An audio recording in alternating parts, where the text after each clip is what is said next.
ma idinka caawiyaa? Honey, this is our support staff. This is our housekeeper, driver, and tutor. Xabiibi, kan waa shaqaalaha guriga dhehaysa, kanna waa waardiyaha guriga, darawal iyo macalin. Not even in school. Nice to meet you.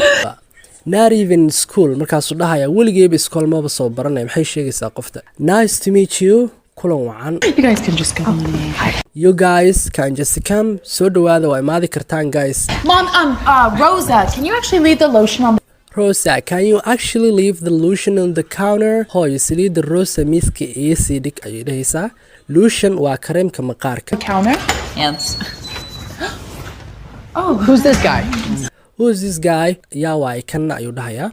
Oh, honey, this is our Pool boy. This is a pool boy. Oh, the pool boy. Nice. Honey, this is our pool boy. Markaasay dhahaysaa xabiibi kani waa shaqaalaha barkadda.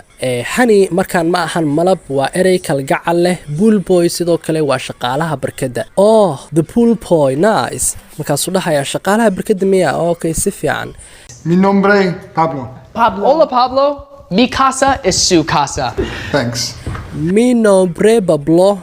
Wuxuu ku hadlay af Spanish oo ah magacaygu waa Pablo. Markaasuu dhahayaa hola Pablo, mi casa es su casa. Waan ku salaamay Pablo, soo dhow gurigayga waa gurigaaga. He's gonna go clean our pipes. Oh, for sure. Thank you so much. Yeah, those pipes are dirty. He's gonna go clean our pipes. Wuu baxayaa wuxuuna soo nadiifin doonaa tuubooyinka. Oh, for sure. Thank you so much. Yeah. Markaasuu dhahayaa waayahay aada u mahadsan tahay. Yeah, ha, those pipes are dirty. Baybabkaas ama tuubooyinkaasi waa wasaq. I'm gonna go help him. I'm gonna go help him. Markaasay dhahaysaa waan raacayaa si aan u caawiyo asaga.